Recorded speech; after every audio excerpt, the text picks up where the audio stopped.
जय माता की। व्रत भक्ति ज्ञान में आपका स्वागत है। नवरात्रि व्रत कथा। अगर आप चैनल पर नए हैं तो चैनल को सब्सक्राइब करें। एक समय की बात है, बृहस्पति जी ब्रह्मा जी से कहते हैं कि ब्राह्मण, आप अत्यंत बुद्धिमान, सर्वशास्त्र और चारों वेदों को जानने वालों में सबसे श्रेष्ठ हैं। हे प्रभु, कृपया कर मेरा कथन भी सुनिए। चैत्र व अश्विन माह के शुक्ल पक्ष में नवरात्रि का व्रत व उत्सव क्यों किया जाता है? इस व्रत का क्या फल मिलता है? पहले इस व्रत को किसने किया था? बृहस्पति जी का कथन सुनकर ब्रह्मा जी बोले, बृहस्पति, तुमने बहुत ही अच्छा प्रश्न किया है। जो मनुष्य मनोरथ पूर्ण करने वाली दुर्गा, महादेवी, सूर्य और नारायण का ध्यान करते हैं, वह मनुष्य धन्य है। नवरात्रि का यह पर्व संपूर्ण कामनाओं को पूरा करने वाला है। ब्रह्मा जी आगे कहते हैं कि बृहस्पति, जिसने सबसे पहले इस नवरात्र महाव्रत को किया है, उसका पवित्र इतिहास मैं तुम्हें सुनाता हूँ। तुम इसे ध्यानपूर्वक सुनो। ब्रह्मा जी कहते हैं, एक नगर था जिसका नाम पीठत था। उसमें अनाथ नाम का ब्राह्मण निवास करता था। वह भगवती दुर्गा का अनन्य भक्त था। संपूर्ण सद्गुणों से युक्त एक कन्या ने उसके यहाँ जन्म लिया। मानो ब्रह्मा की सबसे पहली रचना हो वह। उसका नाम सुमति रखा गया।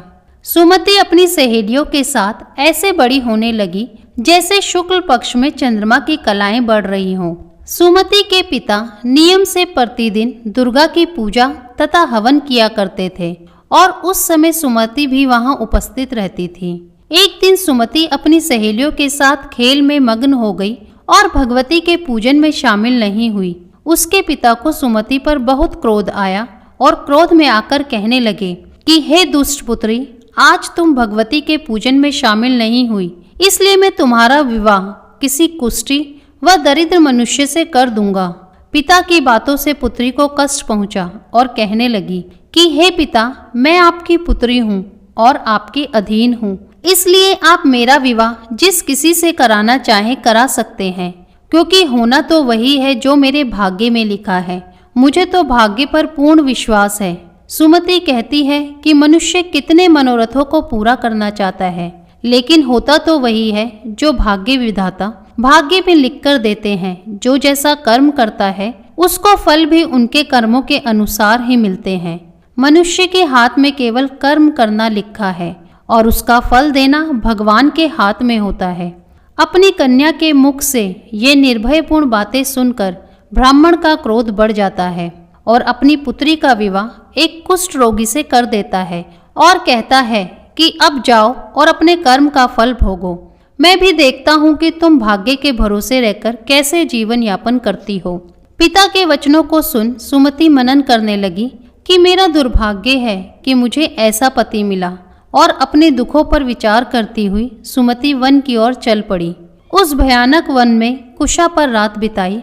गरीब सुमति की हालत देखकर देवी भगवती उसके पूर्व के पुण्यों को देखती हुई उसके सामने प्रकट होती है और कहती है, हे दीन ब्राह्मणी, मैं तुम पर प्रसन्न हूँ। तुम जो चाहो वे मांग सकती हो और मैं तुम्हें सब दूंगी।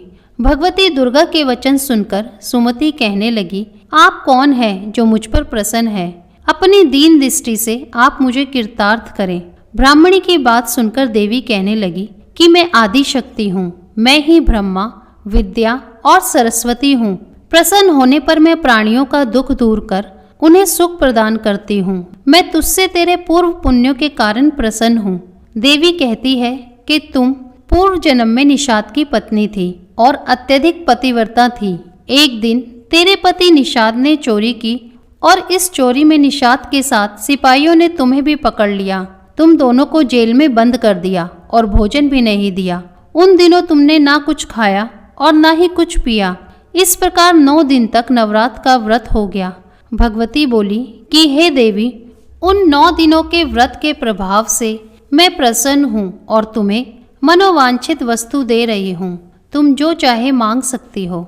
भगवती की बात सुनकर ब्राह्मणी बोली, आपको मैं शत शत प्रणाम करती हूँ। आप मेरे पति पर कृपा करें और उनके कोढ़ को दूर करें। इस पर देवी कहती है कि उन दिनों तुमने जो व्रत किया था उसमें से एक दिन के व्रत का पुण्य अपने पति के रोग को दूर करने के लिए अर्पण करो। मेरे प्रभाव से तेरा पति सोने के शरीर वाला हो जाएगा।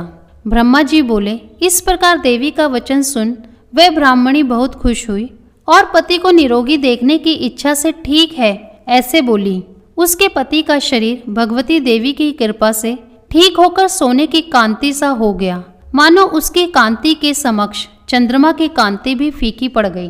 पति की मनोहर देह को देखकर ब्राह्मणी देवी को अति पराक्रम वाली समझकर स्तुति करने लगी कि हे दुर्गे, आप दुखों को दूर करने वाली, तीनों लोगों के कष्ट हरने वाली, दुखों का निवारण करने वाली, रोगी को निरोगी करने वाली, प्रसन्न होने पर मनवांचित फल देने वाली और दुष्ट मनुष्यों का नाश करने वाली हो। तुम ही सारे जगत की माता व पिता हो। हे अम्बे माँ, मेरे पिता ने क्रोध से मेरा विवाह एक कुष्ठी के साथ करके घर से निकाल दिया है। पिता की निकाली हुई बेटी को आपने सहारा दिया है। ब्राह्मणी कहती है कि हे देवी, दुखों के इस सागर में आपने मुझे बाहर निकाला है। हे देवी, मैं आपको बारंबार प्रणाम करती हूँ। ब्रह्मा जी बोले। हे बृहस्पति, उस सुमति ने मन से देवी की बहुत स्तुति की और उसकी की हुई स्तुति से देवी को बहुत संतोष हुआ। देवी ने ब्राह्मणी से कहा कि तुम्हारे घर एक अति बुद्धिमान, धनवान, कीर्तिवान और जितेंद्रिय पुत्र पैदा होगा, जिसका नाम उदालक होगा।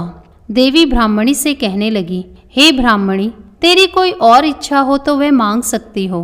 ब्राह्मणी कहती है कि हे माँ, आप अगर मुझसे प्रसन्न हैं तो आप मुझे नवरात्र करने की विधि सविस्तार बताइए। ब्राह्मणी के वचन सुनकर देवी कहती है कि मैं तुम्हें संपूर्ण नाशों को दूर करने वाले नवरात्र व्रत की विधि बताती हूँ। देवी कहती है कि इसे ध्यानपूर्वक सुनो। अश्विन माह के शुक्ल पक्ष की प्रतिपदा से लेकर 9 दिन तक विधि पूर्वक व्रत करें। यदि दिन भर व्रत नहीं कर सकते तो एक समय का भोजन करें। ब्राह्मणों से पूछकर घट स्थापन करें और वाटिका बनाकर उसको प्रतिदिन जल से सींचे। महाकाली, महालक्ष्मी और महासरस्वती की मूर्तियां बनाकर उनकी नित्य प्रति विधि विधान से पूजा अर्चना करें। पुष्पों से अर्घ दें और बिजोरा के पुष्प से अर्घ देने पर रूप की प्राप्ति होती है। जायफल से कीर्ति, दाख से कार्य की सिद्धि होती है। आंवले से सुख व केले से भूषण की प्राप्ति होती है। फलों से अर्घ देकर विधि से हवन करें। खांड, घी, गेहूं, शहद, जौ, तिल, नारियल, बिंब, दाख व कदम आदि सामग्रियों से हवन संपन्न करें। गेहूं का हवन करने से लक्ष्मी की प्राप्ति, खीर व चंपा के फूलों से धन व पत्तों से तेज और सुख प्राप्त होता है। आंवले से कीर्ति और केले से पुत्र की प्राप्ति होती है। कमल से राज सम्मान और दाखों से सुख संपत्ति मिलती है। खांड, घी, नारियल, शहद, जौ व तिल और फलों से होम करने से मनवांछित वस्तु की प्राप्ति होती है। व्रत करने वालों को स्वभाव में नम्रता रखनी चाहिए। अंत में आचार्य को प्रणाम कर यथाशक्ति से उसे दक्षिणा देकर विदा करना चाहिए। इस महाव्रत को बताई विधि के अनुसार जो भी करता है उसके सारे मनोरथ पूरे होते हैं। ब्रह्मा जी कहते हैं, हे बृहस्पति, इस प्रकार ब्राह्मणी को इस व्रत की विधि व फल बताकर देवी अंतर्ध्यान हो गई।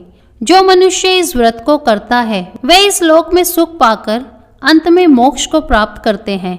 ब्रह्मा जी फिर कहते हैं कि हे बृहस्पति, इस व्रत का महात्म्य मैंने तुम्हें बतलाया है।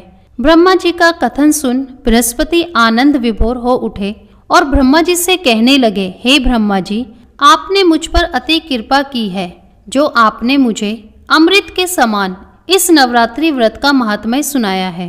तो प्रेम से बोलिए, माँ भगवती की जय, दुर्गा माता की जय। अगर वीडियो पसंद आई हो तो लाइक शेयर करें और कमेंट बॉक्स में जय माता की लिखें। चैनल को सब्सक्राइब करना ना भूलें। जय माता की।